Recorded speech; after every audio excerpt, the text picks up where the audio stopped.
Greetings, Blood Bowlers, and welcome back to a brand new episode of All or Nuffle. And for the first time, Gary, they can see us. Or bastards. we are trialling a video podcast. So if it does go wrong, we've just said that, and you might actually not be able to see us. But we shall see. Gary is back after missing last week. How are you doing, mate? I'm gutted I missed last week. I'm good. I'm really good. Yeah, I was just saying to you 5-10 minutes ago, I've just finished work. I've had a really long day. I started at 7 this morning, and I've been gone past 7 today. And yeah, lots to do and lots more to do tomorrow. So None of it Blood Bowl related, though. Well, you know, you do when you're working at home. You dip into it occasionally, but yeah. Yes. No, not really. You, like I say, you missed the episode last week, mate, and it would have been a fantastic episode to have you on for, to be fair, but because you've listened to it and you know what we spoke about. But, you know, schedules didn't align. Steve couldn't do a date that you could do, and you couldn't do one that he could do, so we went on without you. But like I say, it would have been a really good episode to have you on because of what we were talking about. You went on without me. No man left behind. No man left behind. So what were your thoughts listening to that, like, about Steve's I thought it was really apprehension? interesting. Yeah, really, really interesting. I think he's got a very, very measured approach. I don't think he gives himself the credit that he deserves for how much he does think about Blood Bowl. I think he's obviously got. He keeps saying he's a newbie, and maybe, you know, we're all newbies, but I don't think he's as much of a newbie as he thinks he is. He talks very, very well about the things that he's considered for his next team, and yeah, I've got a few opinions to add to it all, but yeah, unless you want them now. No, we'll save them for when we've got Steve. Steve's going to be on with us next week, so we're going to do a bit of a follow-up because we've had plenty of feedback.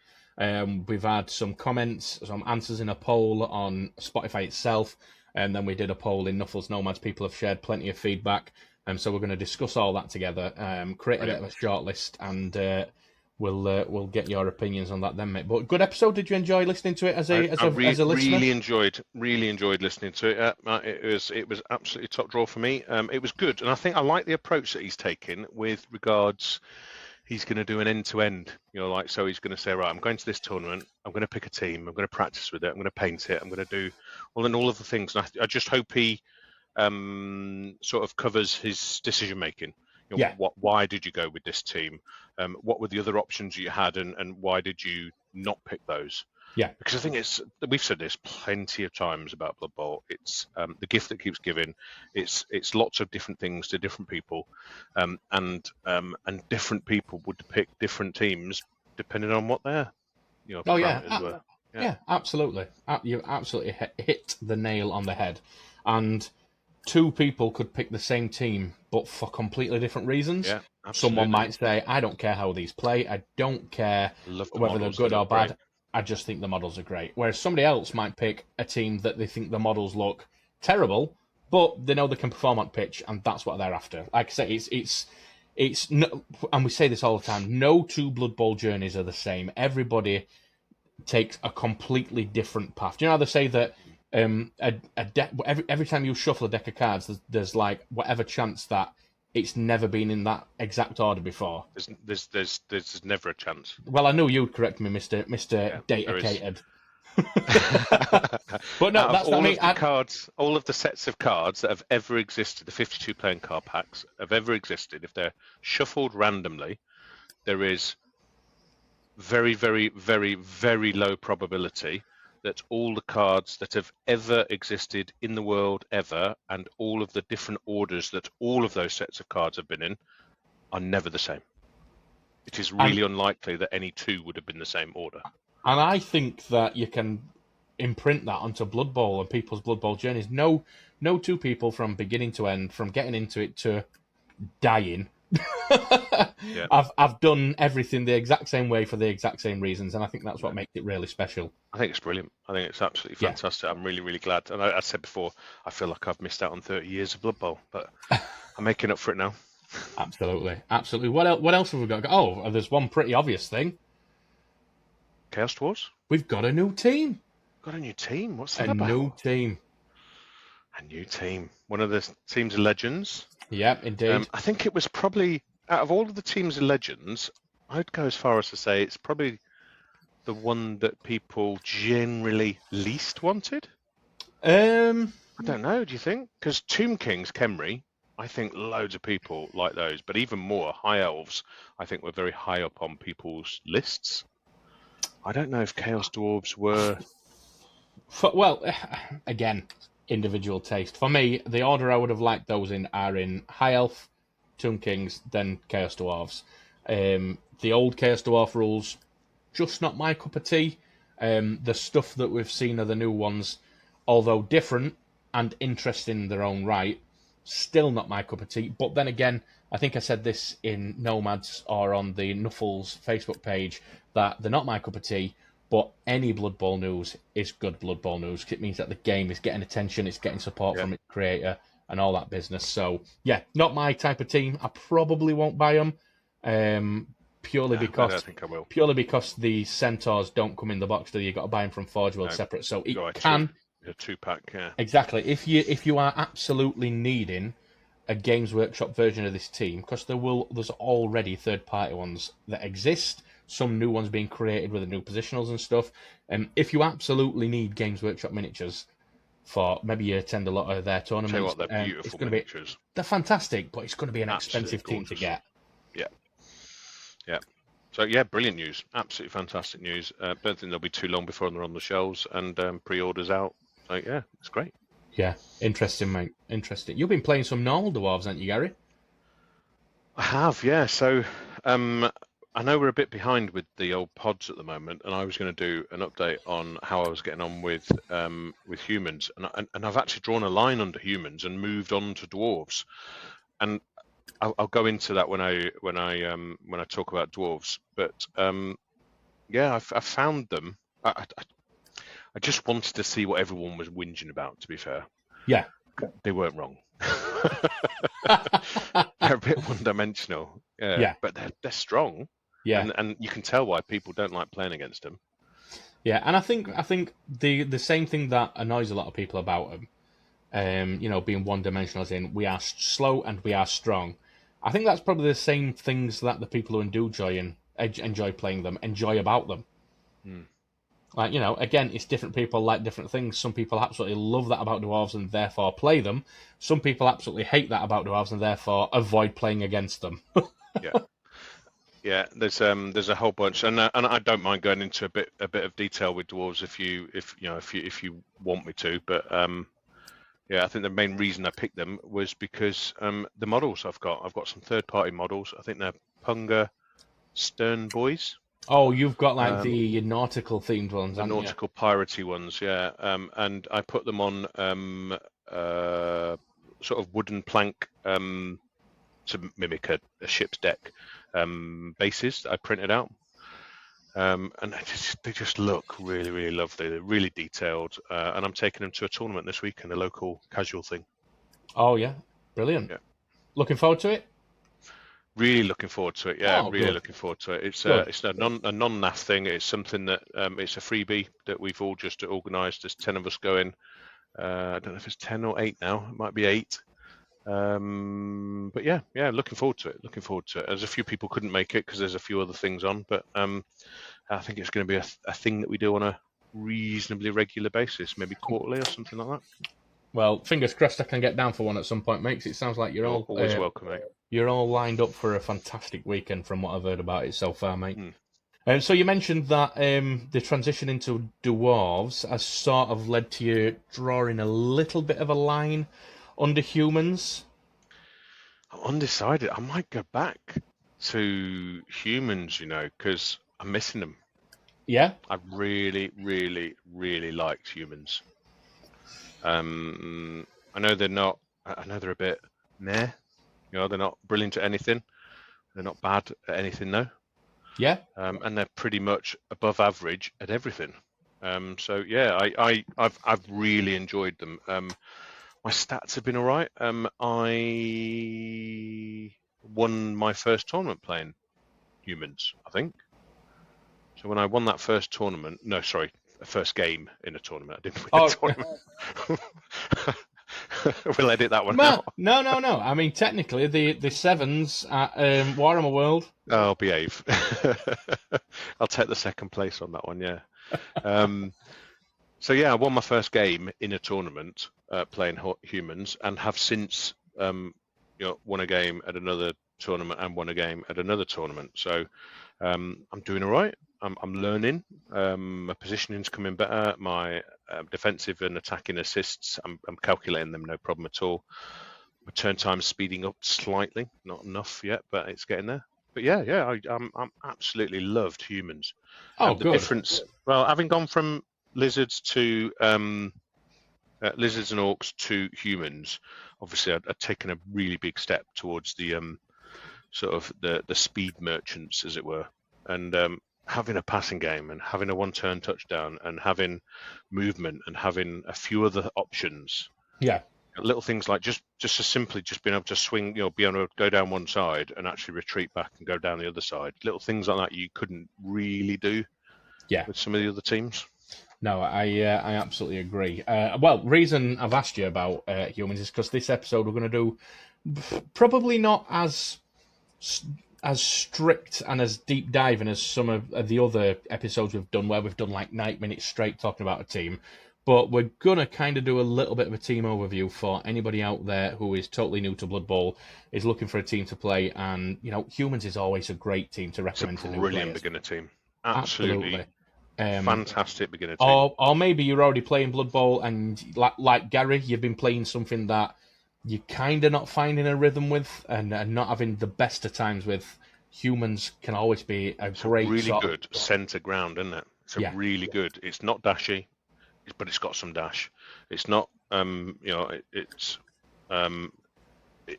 not well hard, but it's hard. No, I agree. So we're going to do a little bit of a deep dive, and since Gary is now the unofficial human master, I'll take it. Gary has I think the best way to explain it is that I think, as somebody who's gone through that transition from teams that you were struggling to win and have fun with, to transition into a team that you are having a lot of fun with and finally winning some games, I think your insight into the pros, cons, and things like that about a human team are probably quite vital as somebody who's not long since gone through that transition. So that's why I asked if you wanted to, oversee this section. We can roll into some chit chat about humans if you want, mate. Chit chat about humans. Well, just so that everyone's got a bit of context. First of all, Gary, we need to hydrate. Oh, sorry. Hydrate.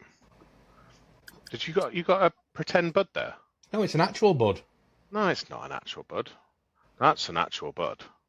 What's that? Budvar.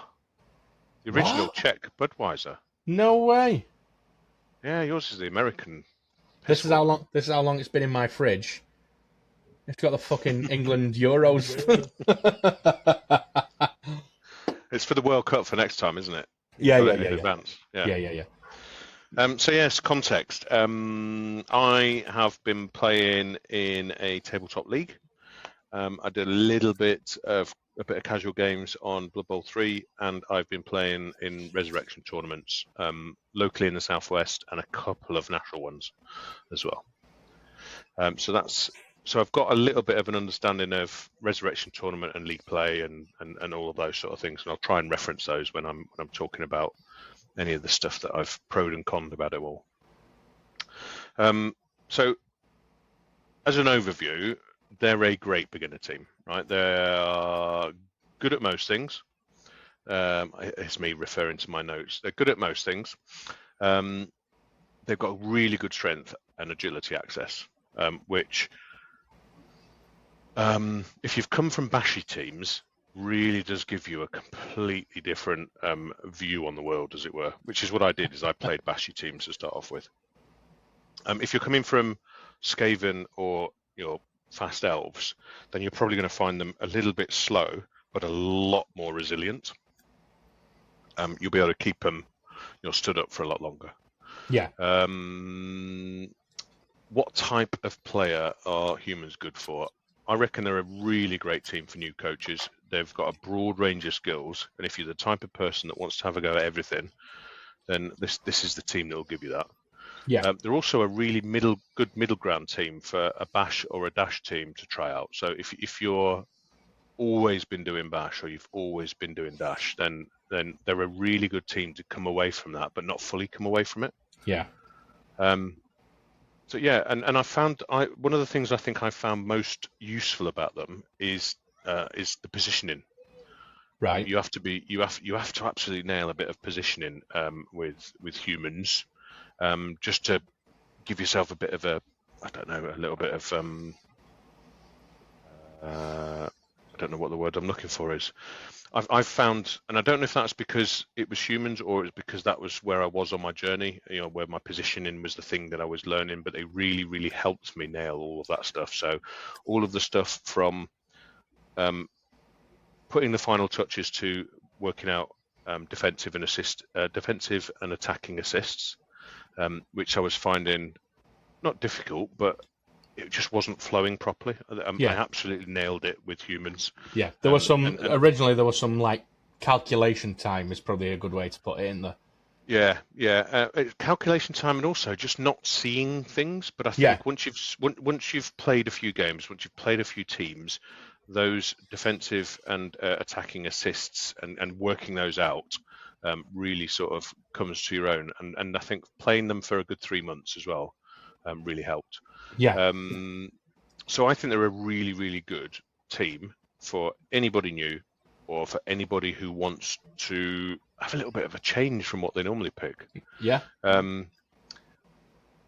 Obviously, we'll go into each of the positionals. So you've got ogres, blitzers, catchers, throwers, halflings, and linemen. So you've got quite a few different types of players. Ogre, you have got just one of those. He's a pivot sort of roadblock. He's got his normal bonehead and a loner 4+. He comes with mighty blow, comes with thick skull, and he comes with throw teammate, which is great. And the things I think I played around with the ogre were guard and block and then thinking about stand firm.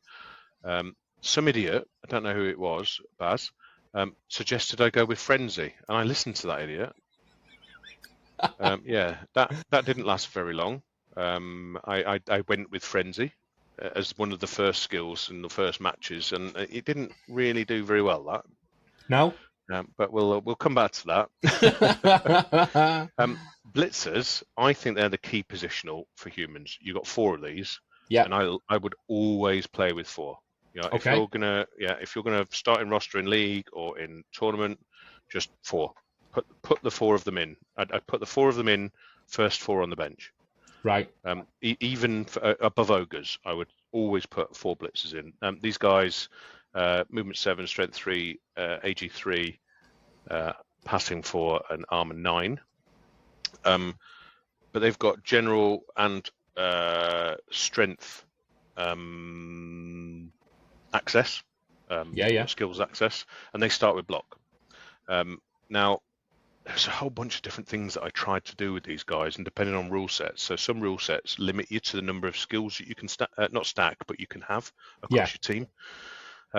So always I was going guard with these guys. Guard, I tried mighty blow, I tried a bit of tackle, I even tried a little bit of frenzy. And stand firm, but guard was just the thing. I spammed guard big time, and that was where I was getting my success on these. I wouldn't really consider a stat increase, but maybe movement and strength. But yeah, for league. But yeah, I absolutely love these players, and they were my bread and butter, the blitzers. Yeah, it's worth mentioning though, really quick as well, that after the ogre, they're also your most expensive player. So if you're, like you said, Gary, and I'm sure not only would many other people, but probably myself included, would by default think, right, I'm having 4 blitzers. It's a considerable amount of cash, considering they're 85k each. But, like you said, they became your bread and butter, and pound for pound, I'm sure that pretty much after every time you took 4 blitzers, at no point did you think, oh, I wish I'd taken 1 less blitzer. Never. There was never an occasion where the 4 blitzers was up for debate. It was always, whenever I was reviewing after a tournament or after a league game, it was always, 4 blitzers is absolutely it was the first thing on my notes. Yeah. Was 4 blitzers, and then you've got catchers and throwers. So obviously coming from orcs and lizards, catchers and throwers was a brand new thing for me. I think you were allowed to take 4 catchers and 2 throwers, or That's up right. 2. Yeah. Now if it was me, would grab for tournaments a minimum of 2 catchers. They're the outlets, I think, and a minimum of 1 thrower, I think, in the league. But in tournament, I think I ran 2 throwers, 2 catchers, sometimes 3. I was playing around with. Yeah. Some people run 4 catchers. Yeah.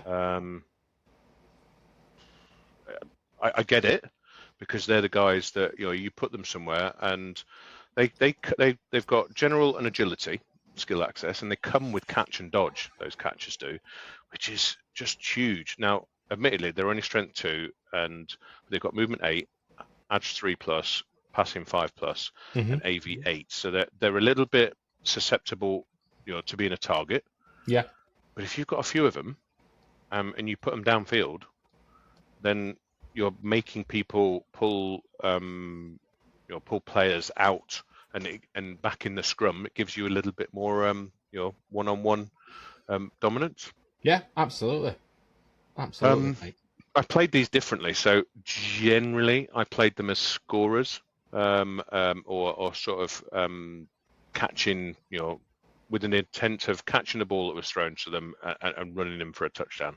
Yeah, and more of an immediate scoring threat than throwing the ball to them and working the way down the field in a couple of turns. You were playing them in a way that meant I'm going to get them in range of being able to score without having to roll rushes, and then pass to them so that they can just activate and score. Yeah, and I tried a few different things with these, and then I did a bit of research as well, and I didn't get the chance, really, once I started playing with dwarves, I didn't get the chance to play or to try as many of the different things that I'd like to have tried. So I'd have liked to have tried sidestep, sure feet, sprint, and those sort of things, just for a bit of movement. Yeah. I did try block. I did try nerves of steel. I think I tried diving tackle, diving catch. I tried. Yeah. But I think I would have maybe made one of them like a ball sacker. Right. So I read up about that, and there was a couple of the Bonehead and the Andy Davo podcasts were talking about having a ball sacker with one of them, with wrestle, tackle, and dauntless in your league. Right. I'm not sure I'd bring that to tournaments, but they're the ones that are going to be scoring all of those all those points. Yeah. And they don't half level up quickly. I was really lucky in my league is that my ogre absolutely was just dishing out some punishment, so I was getting a lot of points. I think he got, was it 1 or maybe 2 man of the matches? Wow. Star players, or not star players, man of the matches in 3 games or something like that. He definitely got 1, but early doors, like 2 games in, and he was like a skill and 1 in his pocket. Wow. Ready to go as well. So yeah, it was it changed things from what I'd planned. But catches, I think, are the things that are going to get lots and lots and lots of points on. Yeah, they're most likely to be, as you say. I would imagine not only yourself, but a lot of people use them as the primary scoring threat. So, for the most part, it is generally going to be these guys that were more likely to get the SPP that you get from touchdowns. Yeah, I think that's spot on, mate. Yeah, and then the throwers, which is obviously the other half of the thrower catcher combo. They are movement 6, strength 3, agility 3+, passing 2+, and AV 9+. And these guys start with pass and sure hands, so they're a really, really good thrower. Yeah, they are. With the passing 2+, it was. I was quite successful with passing a lot of the time. So they come with pass and sure hands, but things that I considered and used were things like accurate and cannoneer. Yeah. depending on whether I was going to go for a short or a long game. Throwing pass was something I tried towards the end on your recommendation, and it went really well. Being able to throw a pass and still move and still, use running your pass. Oh, sorry, running pass.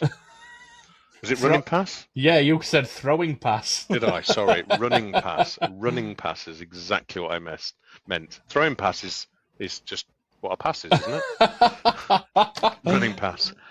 Spot the newbie. I don't think I can call myself a newbie anymore, can I? Nope.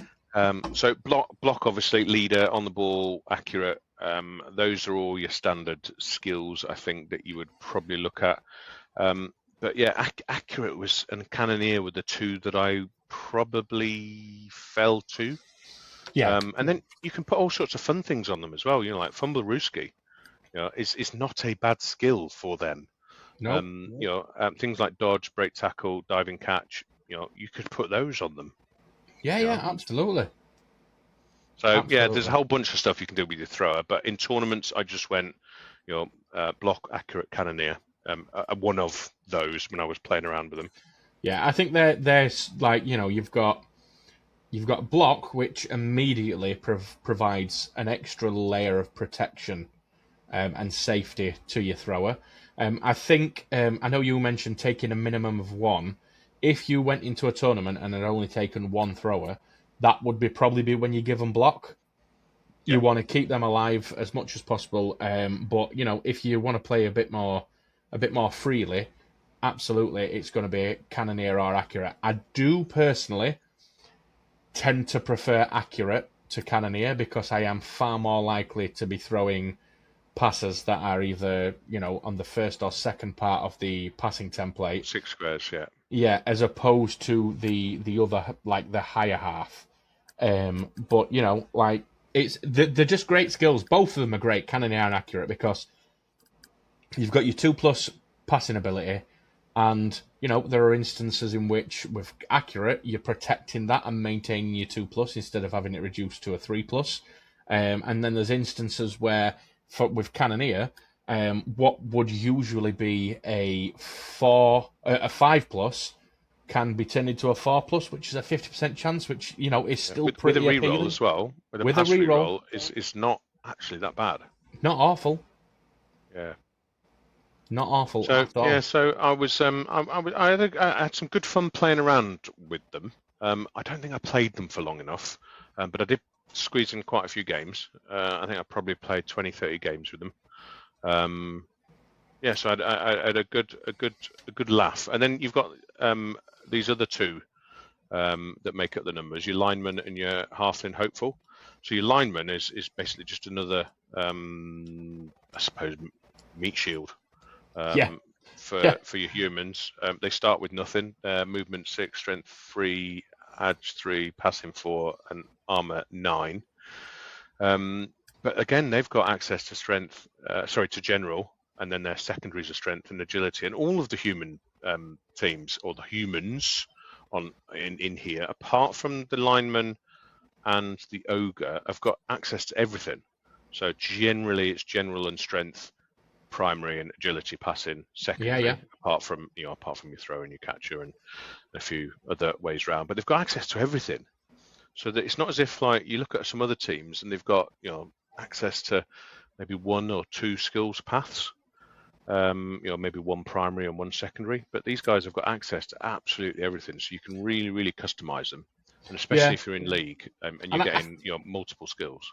I think that's probably why, though, Gary, the fact that people know, that Games Workshop know that these are going to be a bit of a blank canvas team that people can experiment different playstyles with. So they've given them access to pretty much everything within reason, so that you can try out new things with them, get new skills for them, try different playstyles based on skills you've given them, things like that, which again leans even further into the point that you made about them being an absolutely fantastic beginner team. They're a jack of all trades. Absolutely, they are your Swiss Army knife for Blood Bowl. They're brilliant, and it's easier to talk about what they can't get. So your thrower has got access to everything. Your catcher has got access to everything. Your blitzer has got access to everything. Your ogre has not got passing access, which makes sense. Your lineman has not got passing access, which makes sense.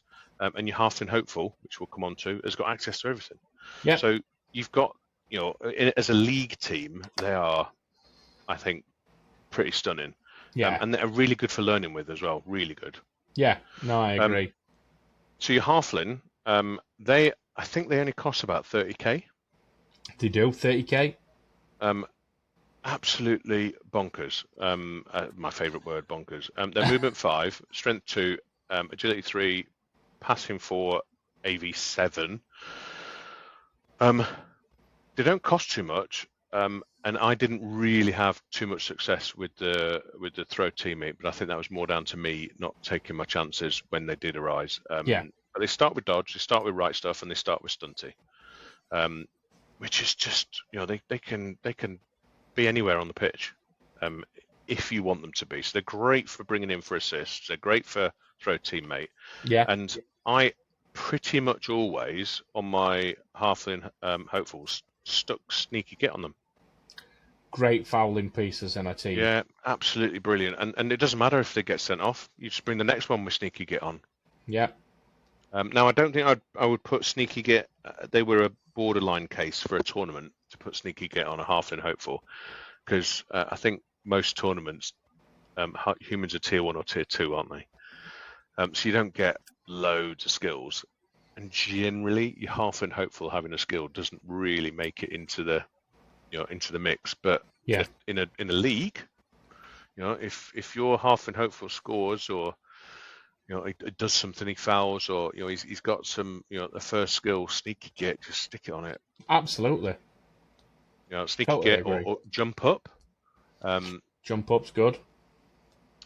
Also, randoming general, because they've got general, and general's just got so much stuff in it that if you've got 3 points that you want to, just stick a random in, they are 30k, so you can just get rid of them.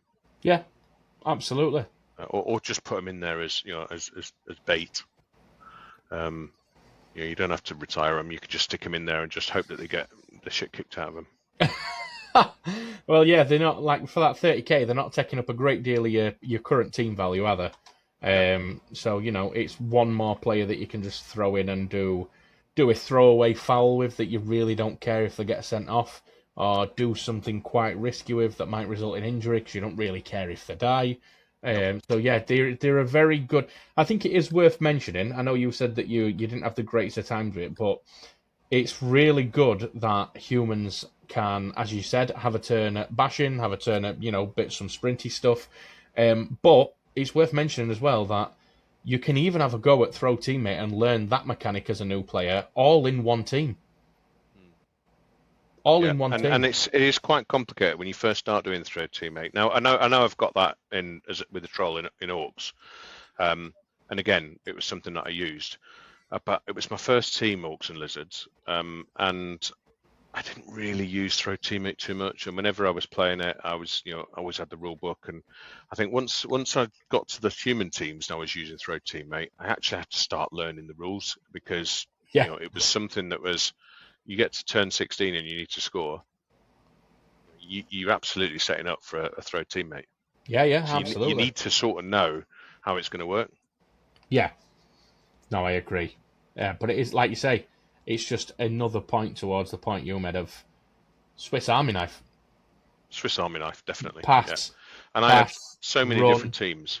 Throw teammate, like you can literally, within reason, you can have a go at pretty much every mechanic that makes up Blood Bowl with just humans, if you want to do that. Pretty much. Yeah. Pretty much. They don't have any frenzy unless you're stupid enough to put it on your ogre. Oh, dear me. So I think a good thing to sort of like wrap up the human section is what I know we've said they're a really good all-round team, and they're a really good team for new players. Is there anybody out there in Blood Bowl world that you would, if that are a certain type of player that say humans are not the team for you? Like what people listening to this that play other teams and haven't ever played humans before, I might be thinking I'm potentially going to give them a go. Like, is it Okay. people who prefer super agility and aren't really bothered about the bash side of things? Would you not recommend them? Or do you think that humans are that centered and middle of the road that anybody can have a go at them and still find something they like? I think most people can.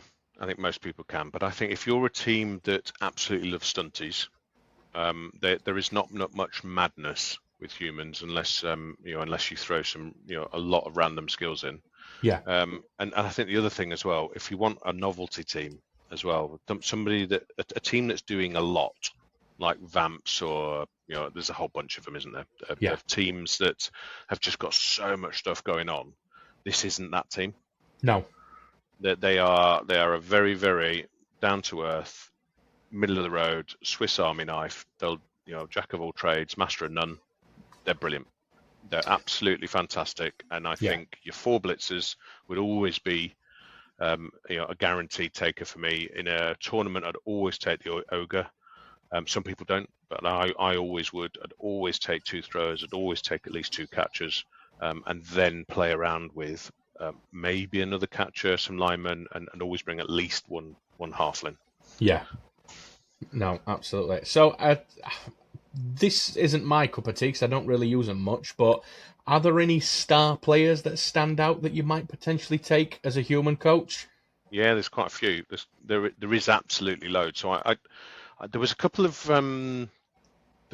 rosters that made me consider stars, but in the end, I didn't end up taking any to any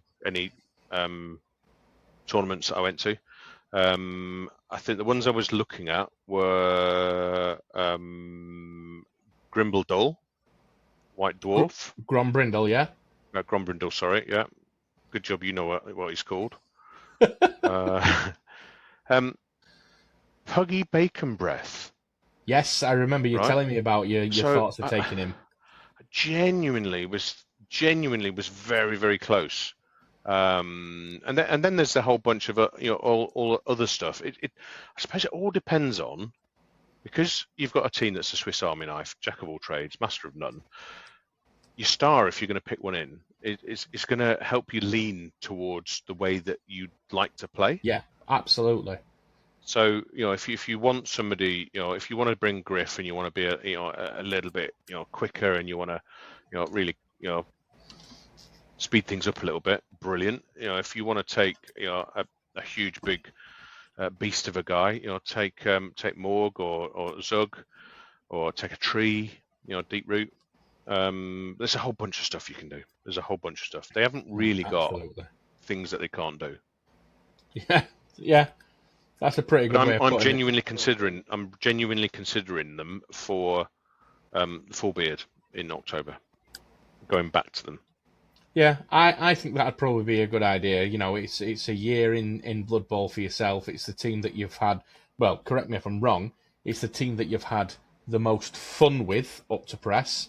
Yeah. So I think that the Full Beard Cup would be a nice rounding off point with humans. Yeah, I think that's they weren't even on my radar. And Skaven, Woodies, Necro, Amazons. For those that have listened to previous episodes, I've got all of those teams ready to go. And actually, I think having played dwarves now, I want a little bit more time with my humans. Yeah. No, absolutely. I think that'd be a really good idea. To be fair, mate. Is there anything else we want to cover on humans before we go into some silliness? I think that's about it. There is some apps. The models are great. They come in the 2016 starter box. You can get them really cheap if you want to get a second-hand 2016 box. I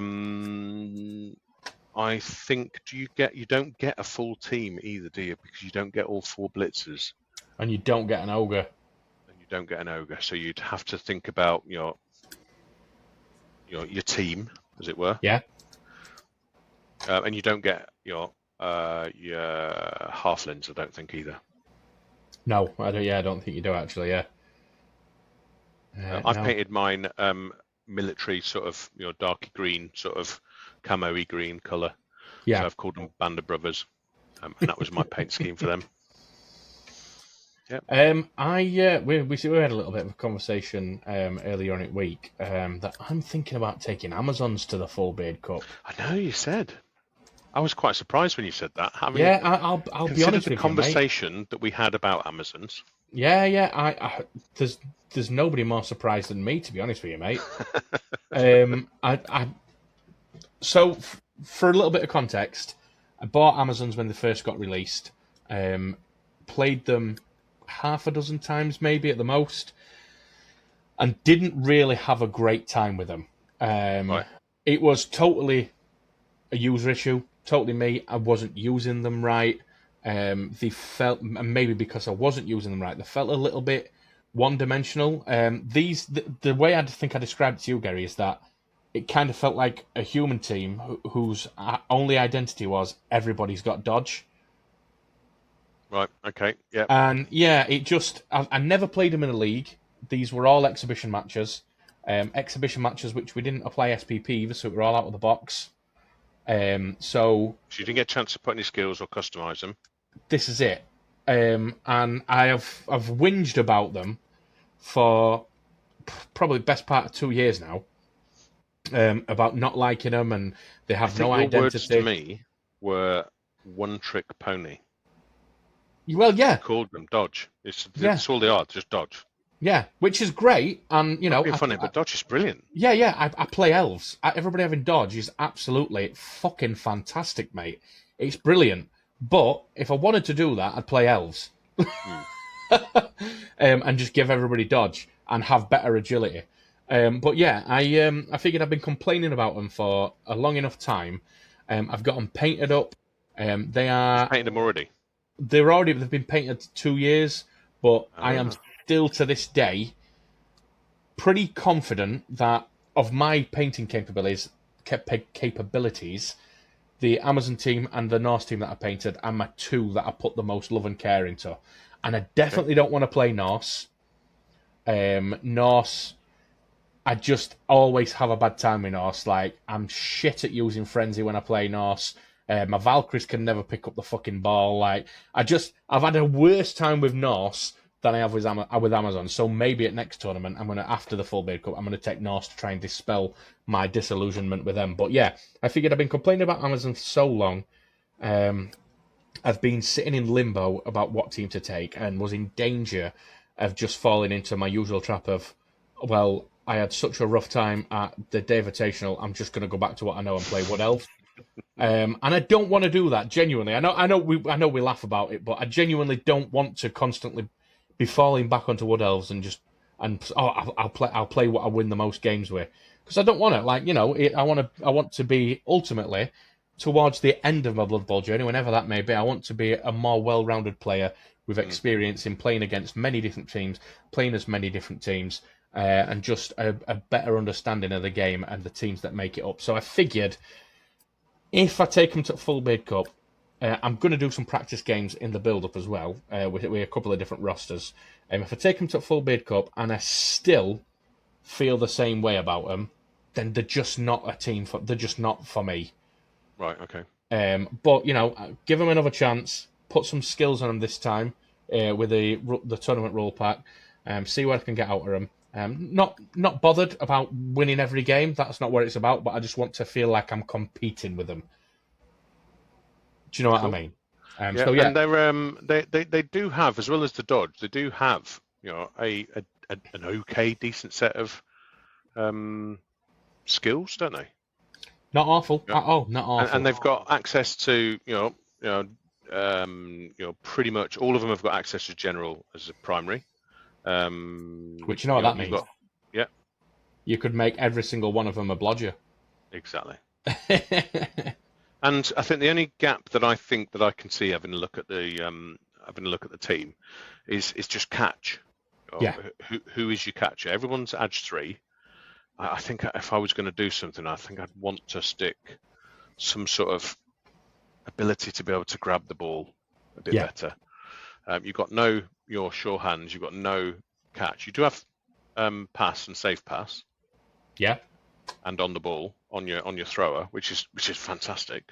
Absolutely. But you don't have a dedicated catcher, do you? Nope. And not being funny, why would you skill your thrower and your blockers who've got, your blockers got defensive and dodge?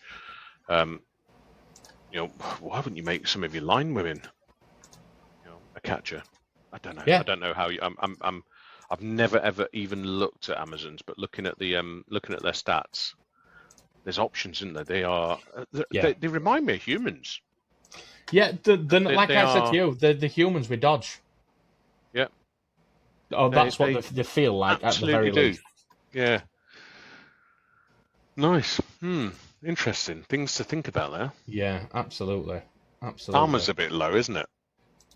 Yeah, it's not very. Armor's all very 8, appealing. apart from the blockers have got 9. Yep. Okay. I think I'd put, because the tier 1, so it means that I get 6 skill points to spend.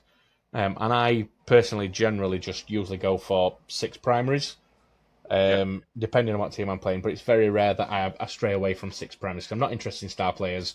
And most of the time, primaries will do whatever job I want without having to dip into secondaries.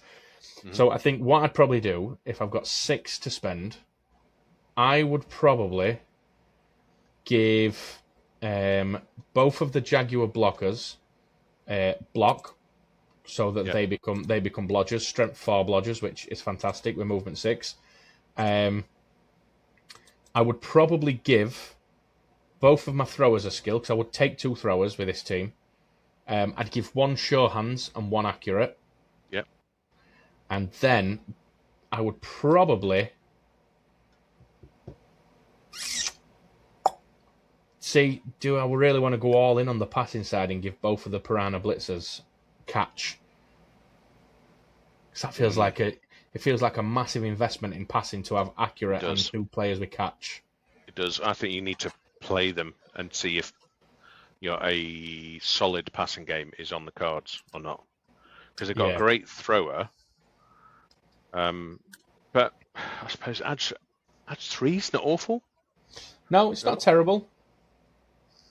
Blitzers, they feel like they're screaming out for block. How has a blitzer not got block? Well, because they've got dodge. Yeah. I mean, in theory, you could, if let's just say that I didn't want to lean too hard into passing, and instead of giving that other thrower accurate, I gave him something else. You could give both of those blitzers block as well and have 4 blodgers. Yeah. Which would be absolutely fantastic. And they've got jump up as well, so they can still be, scoring threats from a prone position, things like that. I think Lee's got an Amazon team. He likes Amazons. I think the biggest issue for me is going to be my instinct, again, because of playing a lot of Wood Elves, is always wherever I have an opportunity, is to lean really hard into passing. And I think sometimes I need to learn to rein that in a little bit and realise that just because you've realised that you can have a go at it does not always mean it's the best option. So, like I say, I've given that one accurate, and I said to you, do I give both these catch? That's my instinct. I've got a passer who can pass on a 3+ with the accurate skill. Now he needs somebody to throw to, and whoever he's throwing to needs to have catch. That's just the way my brain immediately focuses into dishing skills out. Whereas I'm sure with these blitzers, as you say, give them both block, have 4 blodgers, and just be willing to accept that passing is going to be a little bit more difficult, maybe. But yeah, I'm going to play plenty. I know for a definite I've got 3 or 4 games that I'm going to be playing in build up, if not more, to Full Beard Cup. And then we're obviously at Warhammer World on the Friday night before Full Beard Cup, some casual games. I know we originally said we were going to play 7s, but I might ask somebody if they fancy a game of 11s, just so I can get a little bit more practicing with them ahead of the weekend. I can bring my dwarves, mate. You can kick your ass with those. No, it's all right. I'm not bothered. But yeah, I think it's just going to be about learning what works with them, to be fair. And again, I will try these 2 blitzers with catch. I'll try it, because nothing's going to give my head a shake from leaning too far into passing. Is it is it not, other than it not working? Like, that's the thing that's going to make me realise that, oh shit, I need to find something else. Amazons aren't on BB3, are they? No. No, they're not at the minute, I am afraid. But yeah, like I say, I've already made progress with them because I'm actually excited to play them.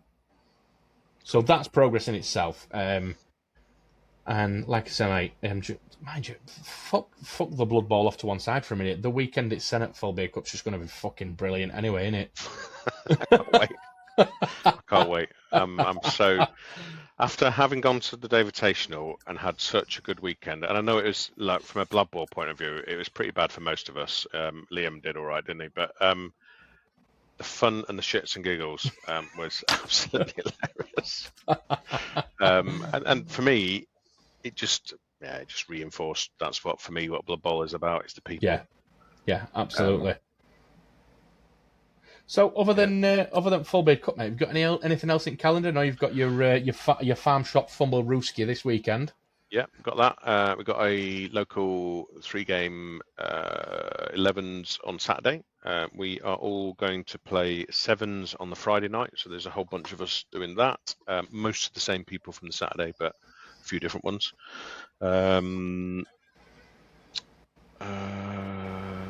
I've got nothing in the diary, mate. Nothing. Yeah, which is really unusual. Me and Brian, I think Brian's busy in September. We've got obviously the Full Beard Cup end of October. That week leading up to Full Beard Cup, I've got a week off, and we do a nerds retreat where we just do board games and Dungeons and Dragons and Blood Bowl and Dungeon Bowl and a whole bunch of other crap, silly stuff for a week in a cottage somewhere in the countryside. So we're looking forward to that. And November and December, we've got to find something to do. A few people have made a few suggestions, but there's lots on. September, October, November, December. There are so many tournaments. It is unbelievable. There's lots to choose from. Even up my way, that's usually quite scarce. There's plenty to choose from throughout like the winter months of this year, definitely. I might try and see if there's anything up your way. Come and sleep on your couch. More than welcome. More than welcome. You can sleep on my lap if you want to. Oh, don't tempt me. But yeah, is there what's up your way? Let me have a think. We've got Fail Bowl. Oh no, that's in October. That's the week before Full Beard. There's some stuff in Hull there's a gaming club in Hull called the Hull's Angels. Right. And they organise quite a lot of Blood Bowl events. It's the Habbl, Habbl. Yeah.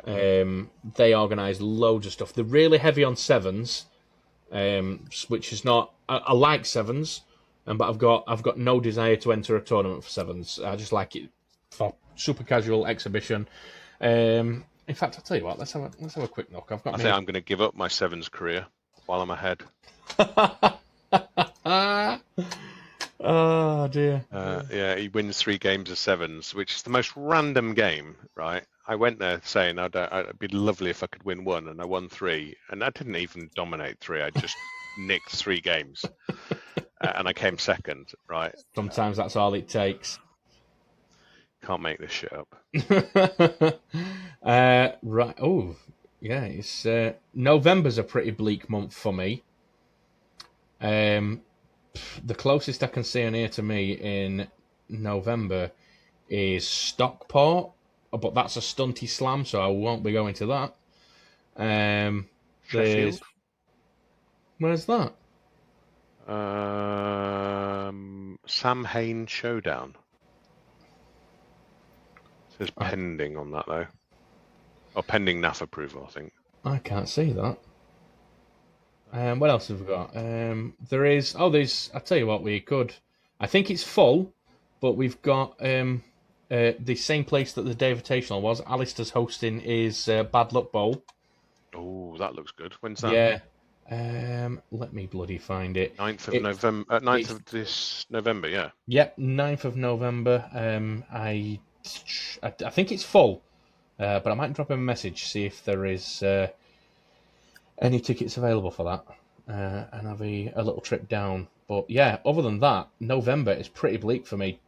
I mean, Darlington still pretty far for me. Well, not pretty far, but it's not. I wouldn't consider it local. Suppose there's There's a whole Preston. bunch of stuff. Yeah, there's a whole bunch of stuff already in the diary for next year as well. So things like the home nations are already there. The South Coast, Thrud. Monkey Bowl, Thrud. There's all sorts of stuff already in the calendar, and I know Dan was saying something about it on Facebook. Here's me saying Dan like I know him. The guy who organises the NAFs was saying that there's going to be an announcement soon about tickets for that, and that's something I really want to go to. I think it was March, April time, wasn't it, this year? May. Was it May, was it? Yeah. I definitely want to go back to that. Yeah, I want to make a pact with you now that if either of us hear about tickets going on sale for that before the other, to let the other one of us know, because I'm desperate to attend NAF Champs next year, because it's not only yourself, but like everybody I talk to says it's like one of the most well organised and well run tournaments in UK. Yeah, I think it is.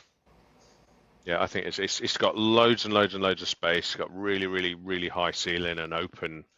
There's lots and lots of good volunteers for the refs wandering around. Apart from Glow, obviously. Let's not. That's probably because he's drunk half at time, isn't it? No, he's great. He is absolutely great. So I had an absolute fab time there. So looking forward to going back to that. Hopefully I can get tickets. Yeah, I think that's probably an absolute definite for me next year. I've got a couple in calendar. I'd love to go to the Euros. I would love to, but I've obviously wedding, isn't it? It's my wedding that time next year. Even if it weren't my wedding, I've got small children still. I can't justify, one, travelling on my own and leaving my missus at home with both young kids. Two, I can't justify dragging her to another country and looking after both my kids in a foreign country while I disappear and play Blood Bowl. So it's just, I think until my kids are a little bit older, Euro Bowl is probably just not a feasible one for me, mate. I'm quite lucky in that respect. My youngest is 13, so. Oh, there you go. You can just bin them off and do what you want, can't you, Gary? And my missus she's a superhero.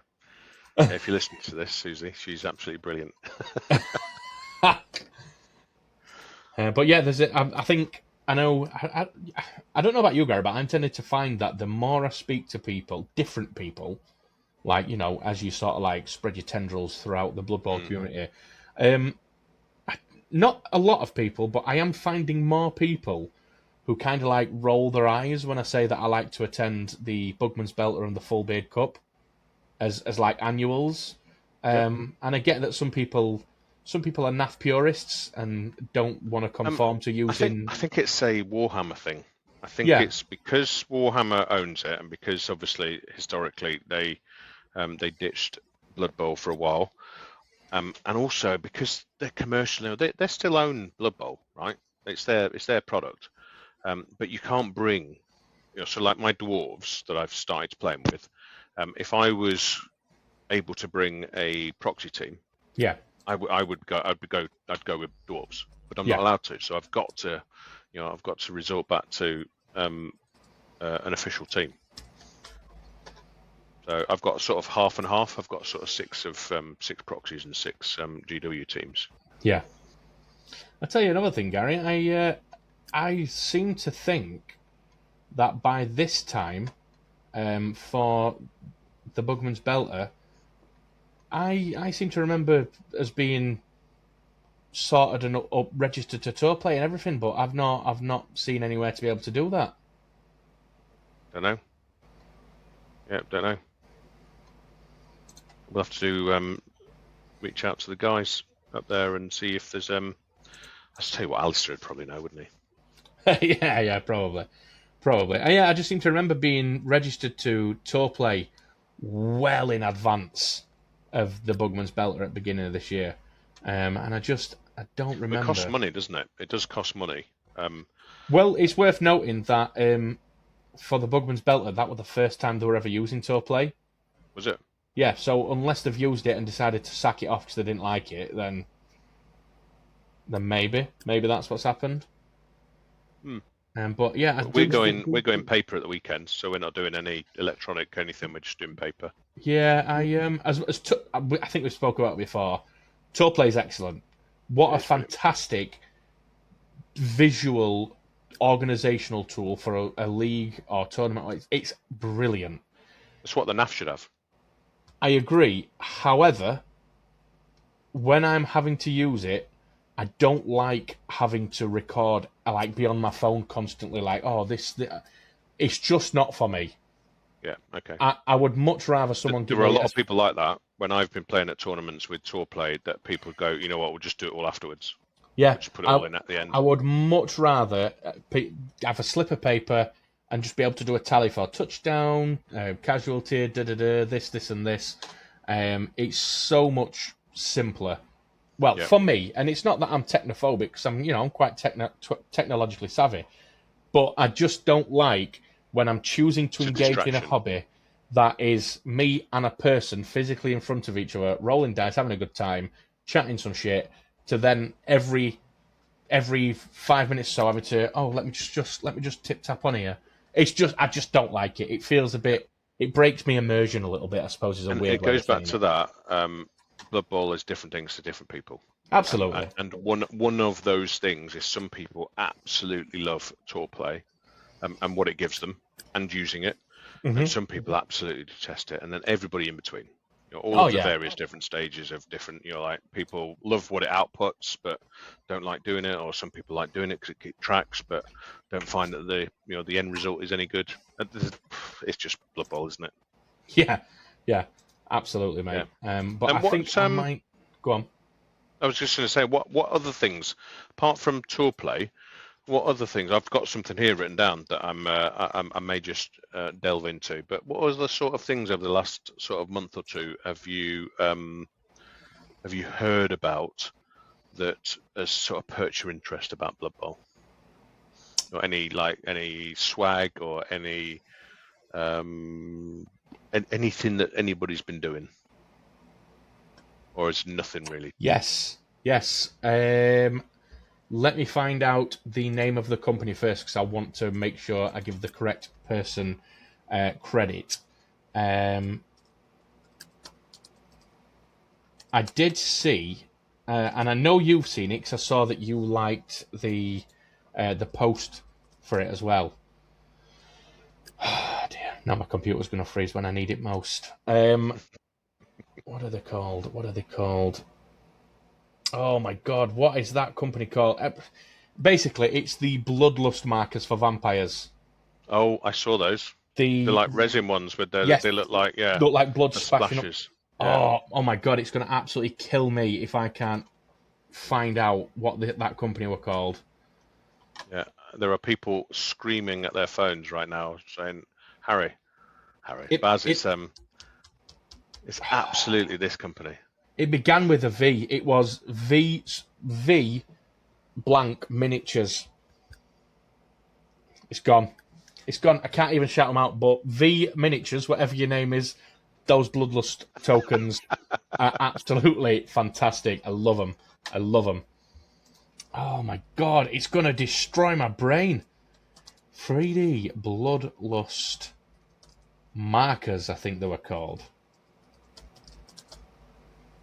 Blood Bowl. Oh, it's not coming up. It's not coming up at all. Vortis. Boom! There you go. Vortis Miniatures. Yeah. Seriously, if you play Vortex vampires in my head. Vortis Miniatures. If you play vampires, and you want some extra cool little bits of to accessorize with, the guys at Vortis Miniatures do a set of 3D printed bloodlust markers, but they're printed in transparent red resin, and you basically plonk your player in your marker, look like your player has landed in a pool of blood, and it's all splashed out, like crown paints sort of effect. Yep.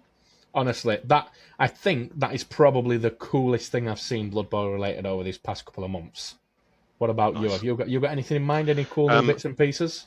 Yeah, so I absolutely, I know I'm a bit of a sucker for Charlie Victor stuff, but that new ball token is just to die for. The Which version one? 3 token, they've got a ball token that because the version 2, when you've got their skills rings on, it sits on top of the ball marker. The version 3 actually includes enough space for the Right, okay. rings as well, and it's just absolutely solid. It's a thing of beauty. It's yeah, I would absolutely fully recommend anybody getting those. I don't know why, and maybe it's just a personal thing, but they've all got countries' flags on them apart from one. I bought the plain one. I just didn't like the flags. Don't know why, just didn't. Yeah, no, I get that. So I bought a plain one anyway. I suspect his plain ones are probably flying off the shelves. If people are anything like me, if they're not, then people have probably bought the flag ones. And the other thing I've done, because I bought I think I've mentioned it before, but I bought the Pro Turf pitch from Hearthforge Games. Yes. Local Southwest company. Big shout out to them because they've done an absolutely brilliant job with their Kickstarter and now delivering Pro Turf. They've got 1.5 mil, and I think they're 8 mil, maybe 6 mil thicknesses, 2 different pitches, and they are just, again, a thing of beauty. I've painted mine now. Hasn't come out as well as I'd like it to, but it's all right. But because I've got a pitch, I don't need to put my pitch in my Charlie Victor bag again. So what I've done... I can't say anything now. I'm part of Thick Skull crew now, mate. I've got a Thick Skull case. So what I've done is I bought, where the pitch goes, I bought a dice foam thing, so for putting dice in, which was absolutely brilliant to start off with. But I also have got all of the books on PDF now. Yeah. So I've got digital copies of the books. So I don't really need the space for the books. And I saw something the other day where somebody had put all of their stuff into like a little craft, sort of almost like a button box. Yeah, yeah. And it just fits beautifully in the top of my bag. I put all my stuff ready, all my skills rings, all my die, everything is there, and my team. And I just get it out. I've put a bit of magnet on the top of it, like a sheet of magnet. Yeah. And I get all my teams out. I put them on the top of this box. I shut my case up, and then I just carry that plastic box around with me. And it's just the best thing since sliced bread. Shout out to I think that was Martin from Nomads who shared the idea, wasn't it? I think. Yeah, I was absolutely all over that. As soon as he said, I was like, yeah, that's going to work for me, because for me, I'd put them in my like the dice trays with the little pop corners. Yes. Like the ones we got from the NAF Championships. Those people that bothered attending, Baz. Yeah, not me. Well, all I was doing was putting all my dice in there and all my players, and I was carrying them around in this. And I don't really want to go for one of those, purpose-built bases with the holes in, and because you're gonna have to put it somewhere. So the box, works for me. The little plastic box. It's absolutely. I may even put a little something on Instagram. You keep on saying to me about Instagram and TikTok, but I don't bother. Listen. I'm just trying to drag you into the 21st century. Kicking and screaming. Don't mind me, mate. I am a little bit distracted. What are you doing? Because, is anything interesting? It's not that interesting. Have you knocked your beer over? No, I haven't. It's something that both you and Brian have already done. But I don't know if I should say, because I don't want it to seem rude. I'm trying to scrape off the Andy Davo logo off my dice cup that we got. So I didn't. I thought you did. No, I gave my cup to somebody who couldn't attend the Dave Invitational because they really wanted to go. So I gave it to them as a souvenir. It's nothing against Andy or the Dave Invitational. I just don't like logos and stuff. It's just the type of person I am. I prefer things to look plain and sleek. Just me being weird. Nothing against Andy. I'm not removing this as in defiance to Andy. Trying to think if there's any other right. So I think there's quite a few for those people who've got 3D printers. There's quite a few third-party teams come out recently as well. Definitely go and have a look at a whole bunch of the different miniature modelers. because there's loads, and some of them are really cool. I'm not sold on some of these proxy teams. I know we had a bit of a conversation about proxies, and I think we got a bit of bad feedback, didn't we? We did. We got told off. We got told off for being told off rampant against proxy teams, and we were told that we were being grumpy old men shouting at clouds. And to be fair, I think we probably were, right? Yeah, yeah, oh yeah. Some people really love proxy teams. Now, I'm sort of caught. I'm sort of on the fence with the one that I'm about to talk about. Is the Star Wars Ewoks one. I love Star Wars, right? And are they a halfling proxy? They've got like not the AT-AT walkers, but the little scout walkers for their trees, and then Ewoks for the halflings. Is it a tree or is it's something? I can't. It is meant to be. I think it's meant to be gnomes or both. Is it? Yeah, because there's like a weird like Ewok shaman type. What does thing halflings have for their big guys? Trees, same as gnomes. Trees, it's trees. Yeah. Right. Okay. Yeah. So yeah. I really want to like them, but I can't. But I saw a post on Facebook today of loads of people saying, "Oh, I've got mine, and I've got mine, and I've got mine," and people painting them, and they look brilliant. And did you feel a little bit left out? I did feel a bit left out, but there's the little bit, the grumpy old man inside me doesn't want a proxy team that isn't really to do with Blood Bowl. Well, Lee'll never speak to you again if you get it. That's not a bad reason for not buying it, is it? I might as well. If you're listening, Lee, it was really nice knowing you. I'm off to buy one now. It's coming down to Devon this weekend, so I may see if I can get it on speedy postage and get it painted up. And that's not going to happen because I don't paint anything quick, do I? No. But you're painting far faster than I am at minute, mate. So yeah, I can't get that off, Gary. It's stuck on really well. So that's a testament to Andy Dave and his team and it's actually a really, really good cup. It's really nice. It's not got a funny shape. It fits nicely in your hand. I have got the one from Serious Swag, little wooden thing. Oh, you've got that clackety thing. Yeah, it's great. It looks lovely. It's not. Well, I say it's not noisy. It is. So it doesn't trigger me at all. I think as opposed to this one. Master. Yeah, I think I'm gonna have to find. Well, I haven't got a slam mat big enough for this one, because the slam mat I do have is for this one. The clackety one. Yeah, right, so okay, it's too small. Difference. So I don't really want to be hammering that down on people's tables. So probably there's a lot of people that do slam. I know they're called slam mats, but there's a lot of people that put a bit of weight behind there, slamming their dice down, aren't there? Yeah. Yeah, there is. It's maybe a thing. I think the Europeans do it a lot, don't they? The Spanish players, I've heard, do it an awful lot. Yeah, I'm gonna have to do that another time, Gary. It's just not coming off. I might have to get Brian to do it for me because he got his off lickety split, didn't he? He did do it pretty quick. I didn't even think the first game had started. So we need a tournament, don't we? Or I need a tournament for November, December time. End of November, or second half of November, first half of December. I'm going to have a good look around, and then and I think aren't we back on next Tuesday with Steve having a bit of a follow up on seeing if we can help him make a decision. Yeah, we are indeed. Steve's going to join us again next week. As I said at the beginning of the episode, we've done a poll on Spotify, a poll within Nuffles Nomads, and got a couple of recommendations.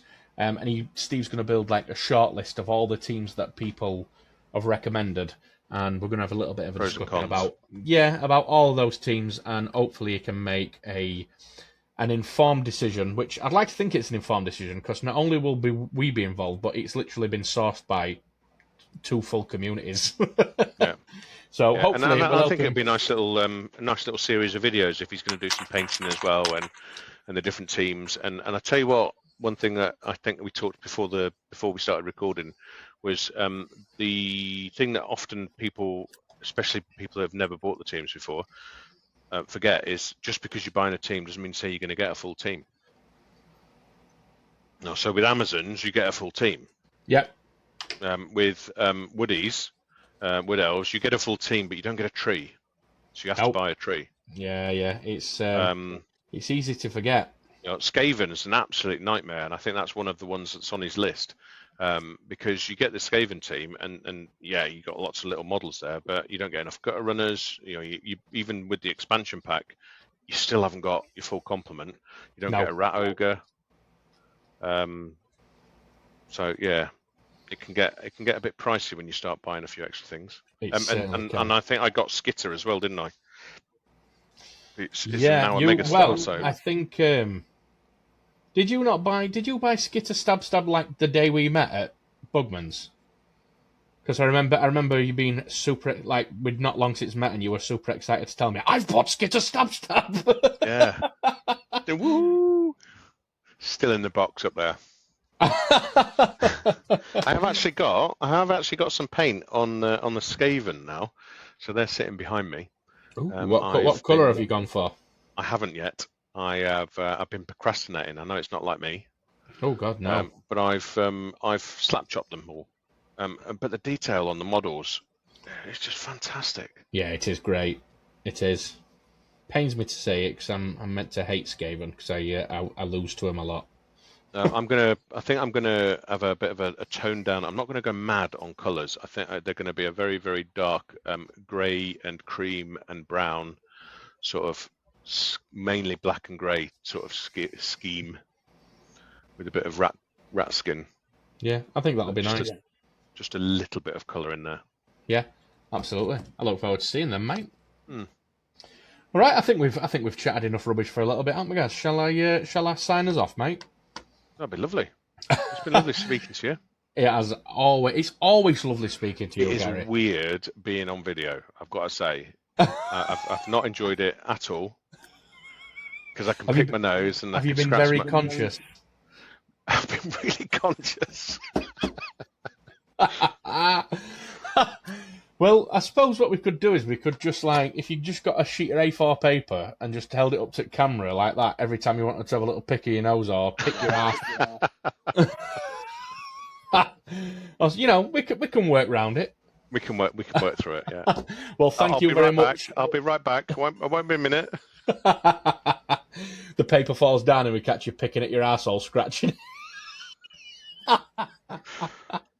Oh, well, on that note, thank you very much for listening, guys. As always, it is massively appreciated.